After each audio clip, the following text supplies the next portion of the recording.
मैं इसलिए भी आप सबके प्रति हृदय से धन्यवाद देता हूं कि ये कॉन्क्लेव 19 जनवरी से प्रारंभ होनी थी, लेकिन मुझे 19 जनवरी को एक विशेष कार्यक्रम में दिल्ली में मौजूद रहना है। इसलिए मैंने आग्रह किया था कि अगर 18 जनवरी को इसका शुभारंभ हो जाए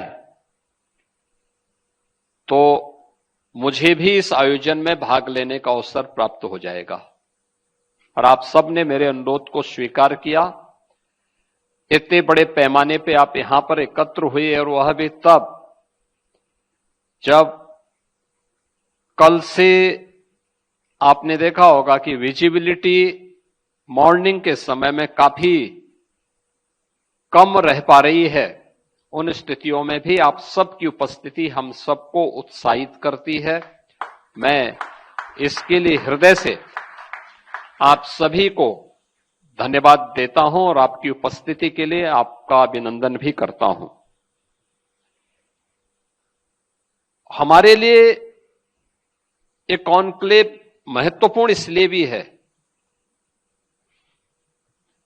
कि इस क्षेत्र का जो सबसे बड़ा कंज्यूमर मार्केट है वह उत्तर प्रदेश है, और उत्तर प्रदेश यानी 25 करोड़ की इस आबादी के साथ ही अगल बगल के जो राज्य हैं वहां की भी और देशों की भी स्वास्थ्य सुविधाओं का भार भी उत्तर प्रदेश के अंदर आता है। उत्तर प्रदेश सरकार ने आदरणीय प्रधानमंत्री जी की प्रेरणा से, उनके मार्गदर्शन में भारत सरकार के साथ मिलकर के पिछले 8-9 वर्षों के अंदर स्वास्थ्य क्षेत्र में व्यापक परिवर्तन करने में इसको सफलता प्राप्त की है। हेल्थ इंफ्रास्ट्रक्चर को हमने आगे बहुत अच्छा करने का प्रयास किया। 2017 के पहले उत्तर प्रदेश में गवर्नमेंट और निजी क्षेत्र को मिलाकर के कुल 40 मेडिकल कॉलेजेस यूपी में थे, और आज उत्तर प्रदेश में 81 मेडिकल कॉलेजेस वर्तमान में पूरी तरह क्रियाशील हैं। 2 एम्स हैं। लगभग डिस्ट्रिक्ट लेवल स्तर के 100 से ऊपर हॉस्पिटल्स हैं जिनकी जो गवर्नमेंट के द्वारा संचालित होते हैं। CSC, PSC, health and wellness centre की एक लंबी श्रृंखला हमारे सामने है, जो दूर दराज के क्षेत्रों में भी स्वास्थ्य की सुविधाएं उपलब्ध करवाते हैं।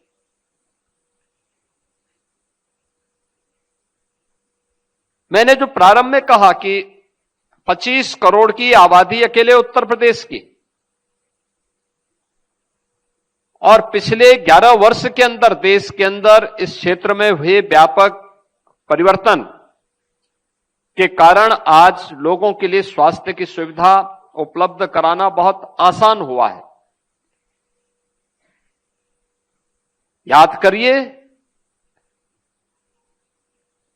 प्रधानमंत्री आयुष्मान की सुविधा जब तक नहीं थी, तब तक अगर किसी परिवार में कोई बच्चा बीमार होता था या परिवार का कोई सदस्य बीमार होता था तो पूरा परिवार कांप उठता था। हम लोगों ने 2014 के पहले ऐसे परिवारों को देखा है कि परिवार में कोई बच्चा बीमार हुआ, पूरा परिवार उस बच्चे का उपचार करने के लिए आता था। पैसा समाप्त होता था, उसके बाद उस बच्चे को लेके जाते थे या उस बीमार व्यक्ति को वापस घर लेकर के चले जाते थे। क्योंकि तब न सरकार के स्तर पर कोई सहयोग होता था और न ही उत्तर प्रदेश जैसे राज्य में स्वास्थ्य की सुविधा इतनी मजबूत ही थी। लेकिन पिछले 11 वर्ष के अंदर स्वास्थ्य की सुविधाओं में हुए व्यापक परिवर्तन, हेल्थ इंफ्रास्ट्रक्चर का और मजबूत होना और प्रधानमंत्री जन आरोग्य योजना के अंतर्गत आयुष्मान के गोल्डन कार्ड की उपलब्धता, आज अकेले उत्तर प्रदेश में 5.5 करोड़ परिवार, 5.5 करोड़ गोल्डन कार्ड हम लोगों ने जारी किए हैं, जिन्हें हम आयुष्मान की सुविधा से 5 लाख रुपए प्रतिवर्ष स्वास्थ्य की सुविधा उपलब्ध करवा रहे हैं। जिन लोगों ने आयुष्मान कार्ड की सुविधा का लाभ,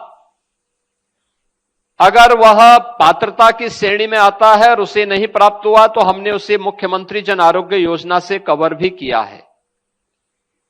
तमाम ऐसी श्रेणियां हैं जिन्हें हम लोगों ने अन्य सुविधाएं दी हैं, लेकिन हमारा जो स्वयं का सरकारी हेल्थ इंफ्रास्ट्रक्चर है, इसमें हम इस सब के बावजूद भी फ्री में स्वास्थ्य की सुविधा उपलब्ध करवाते हैं। यानी 5.5 करोड़ हम लोगों ने गोल्डन कार्ड तो जारी किए हैं, लेकिन ऐसा नहीं कि 25 करोड़ की आबादी में बाकी के लिए सुविधा नहीं है।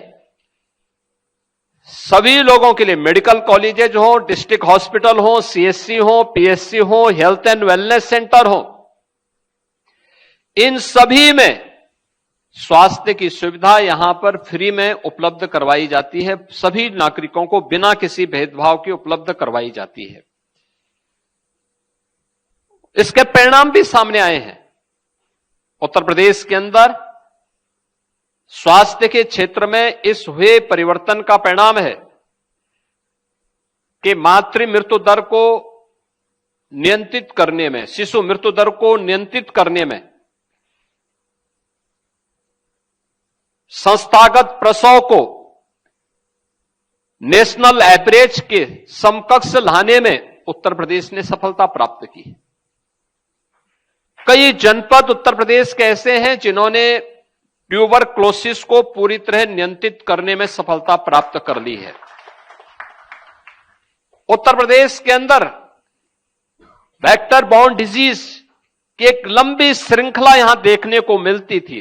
15 जून के बाद जैसे ही मानसून आता था तो किसी क्षेत्र में इंसेफ्लाइटिस, कहीं डेंगू, कहीं मलेरिया, कहीं चिकनगुनिया, कहीं कालाजार, अलग अलग क्षेत्रों में ये सभी हमें देखने को मिलते थे। लेकिन मुझे बताते हुए प्रसन्नता है, इंसेफ्लाइटिस 40 वर्ष में 50,000 बच्चों की मौत उत्तर प्रदेश के अंदर होती है और 2017 में हम लोगों ने एक साथ मिलकर के इसके खिलाफ अभियान चलाया। अगले 2 वर्ष में इंसेफ्लाइटिस पूरी तरह समाप्त। आज 0 डेथ है, 0 डेथ यूपी के अंदर। डेंगू हो, मलेरिया हो, कालाजार हो, चिकनगुनिया हो, पूरी तरह नियंत्रित किया गया है। लेकिन अभी भी जो प्रधानमंत्री जी कहते हैं, ईज ऑफ लिविंग के लक्ष्य को प्राप्त करने के लिए, हर व्यक्ति को एक स्वस्थ जीवन प्राप्त हो, स्वस्थ दिनचर्या हो, उसके लिए, इसके लिए अभी एक लंबी दूरी तय करनी है। और हम इस बात को महसूस करते हैं कि अब हमें टेक्नोलॉजी का उपयोग करके और भी इस ईज ऑफ लिविंग के लक्ष्य को और सार्वभौम स्वास्थ्य के लक्ष्य को प्राप्त करने की दिशा में एक नए कदम को आगे बढ़ाने की आवश्यकता है। और इसी दिशा से हम लोगों ने कुछ कदम आगे बढ़ाए हैं, जिसमें यमुना अथॉरिटी में जो वहां पर बनने वाले मेडिकल डिवाइस पार्क की कार्रवाई युद्ध स्तर पर आगे बढ़ी है। प्रमोट फार्मा पार्क ललितपुर में हमारा विकसित हो रहा है। यूपी गवर्नमेंट की इस दिशा में अपनी एक नई प्रक्रिया हमारी प्रारंभ हुई है। उत्तर प्रदेश यानी हम लोग जब अपने यहां जनपदों में देखते हैं,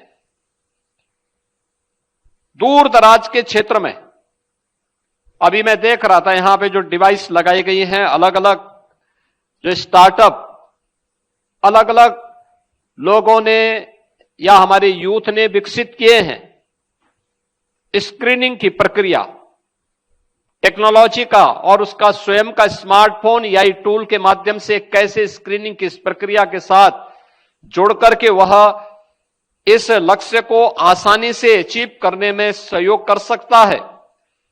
आज उस दिशा में किए जाने वाले प्रयास बहुत महत्वपूर्ण होंगे और उस दिशा में मैं सबसे पहले आपको इस बारे में कह सकता हूं कि हम आज जब देखते हैं, मैं मानता हूं आज भी स्क्रीनिंग की प्रक्रिया हम अंतिम पायदान पर बैठे हुए व्यक्ति से प्रारंभ कर सकते हैं। गांव में बैठा हुआ व्यक्ति, उसको बहुत दूर तक ना आना पड़े, बल्कि हेल्थ एंड वेलनेस सेंटर में स्क्रीनिंग की व्यवस्था हो जाए कि किस स्टेज में उसको जाना है।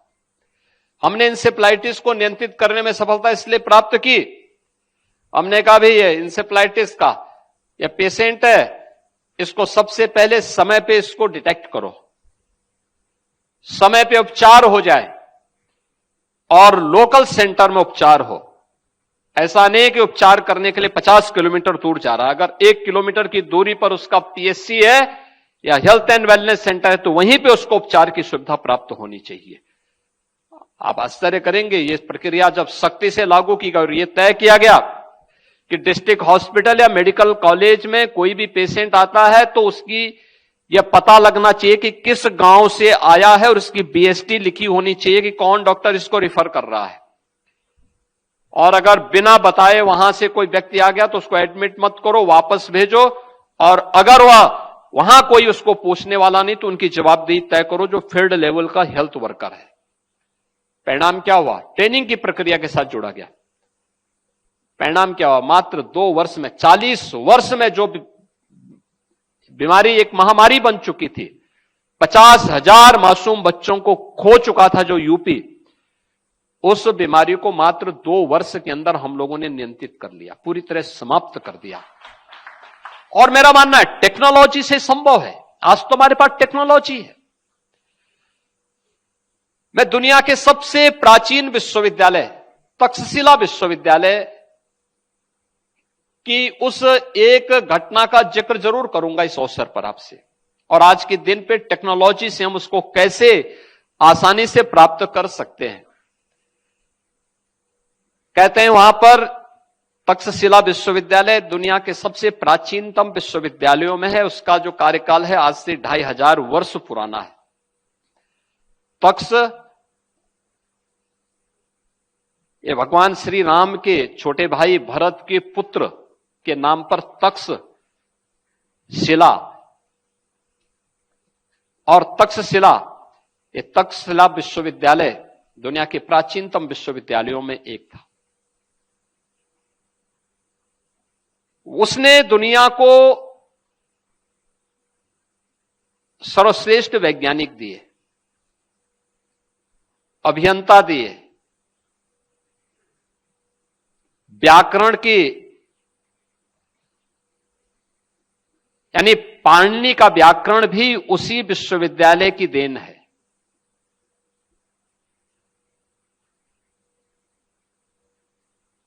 चाणक्य जैसे अर्थशास्त्री भी उसी विश्वविद्यालय की देन है। और जब इस प्रकार के केंद्र बनते हैं तो वह केंद्र केवल शिक्षा के केंद्र नहीं होते, वह केवल नवाचार के केंद्र नहीं होते, शोध के केंद्र नहीं होते, बल्कि वह उस पूरी व्यवस्था के स्वर्ण युग की ओर ले जाने के एक महत्वपूर्ण आधार भी बनते हैं। और यही हुआ था। वहां पर एक विश्व प्रसिद्ध औषधि वैज्ञानिक तैयार हो रहा है, वो वहां पे तैयारी कर रहा है, देख रहा है, और उसका नाम था जीवक। जीवक नाम का जो वैद्य था वो अपनी वैद्यकीय शिक्षा ग्रहण करने के लिए वहां गए थे। कई वर्ष हो गए उन्होंने वहां पर अपनी शिक्षा अर्जित की, और कई वर्ष के बाद उन्हें लगा कि उन्हें वापस अपने देश को जाना है। तो उन्होंने अपने आचार्यों से इसके बारे में अनुरोध किया कि अब मैंने बहुत कुछ सीख लिया है, अब मैं जाना चाहता हूं, वापस अपने समाज के बीच में, अपने देश के बीच में जाना चाहता हूं, मैं वहां कुछ कार्य करना चाहता हूं। तो उनके आचार्यों ने उसकी परीक्षा लेने के लिए उनसे कहा कि भाई ठीक है, एक काम करो, अगर तुमने बहुत कुछ सीख दिया, तुम पारंगत हो गए हो, तो बताओ इस जंगल में, इस सामने जो जंगल है, इस जंगल में जाके देखो कौन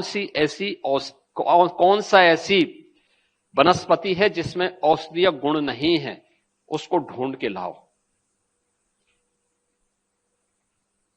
वो जाते हैं, 15 दिन 20 दिन उन्होंने वहां पे खूब विचरण किया, देखा, उनको कुछ भी नहीं प्राप्त हुआ।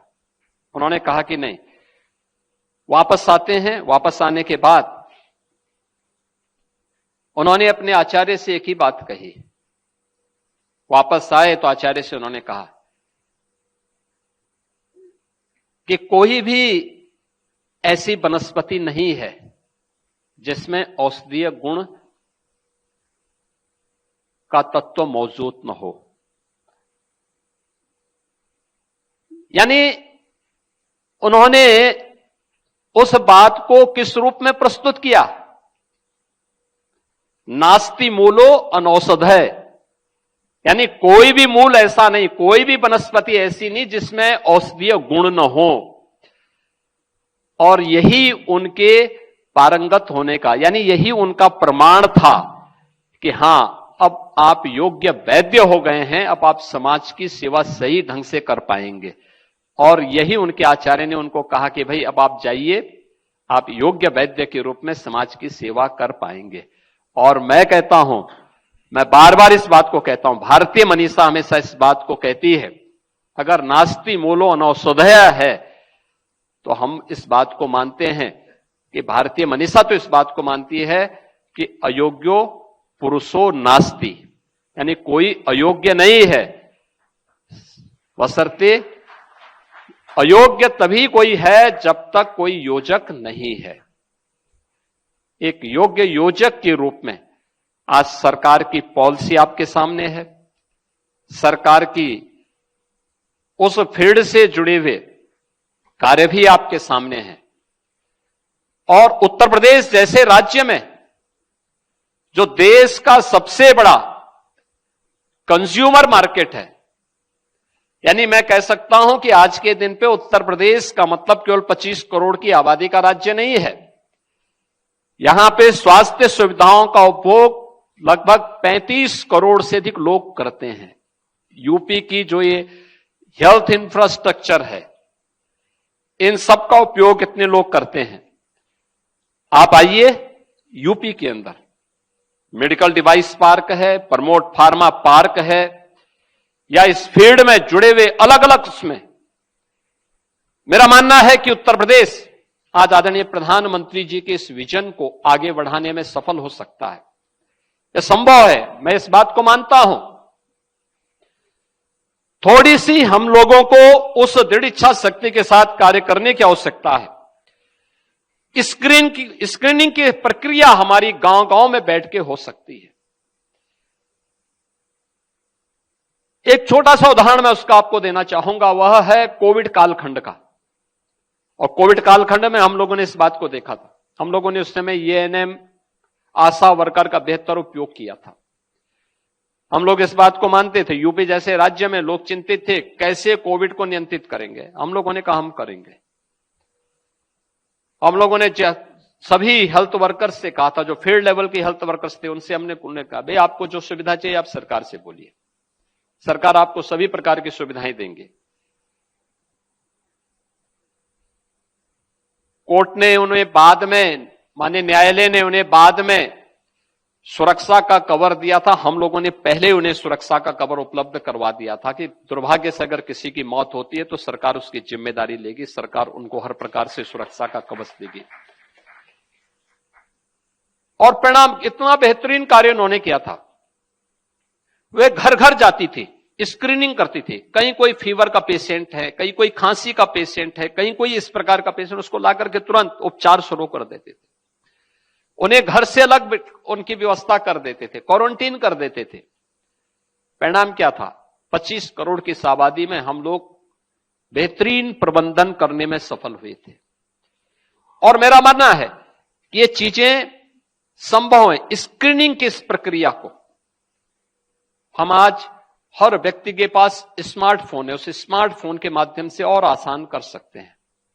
अभी यहां पे एआई का, हेल्थ केयर का एआई कॉन्क्लेव हुआ था अभी गत सप्ताह ही, और मैं देख रहा था कि स्मार्टफोन के माध्यम से ट्यूबरक्लोसिस की स्क्रीनिंग की प्रक्रिया कितनी आसान हो सकती है। यह संभव है।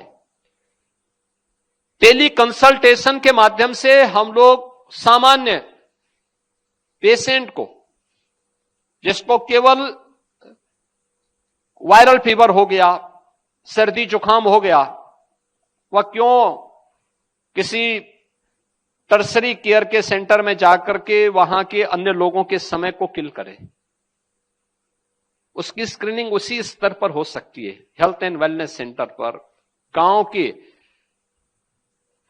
कॉमन सर्विस सेंटर पर, गांव के सचिवालय पर। टेलीमेडिसिन की सुविधा और टेली कंसल्टेशन की सुविधा वहां पर भी दी जा सकती है। इसको और आसान बनाया जा सकता है।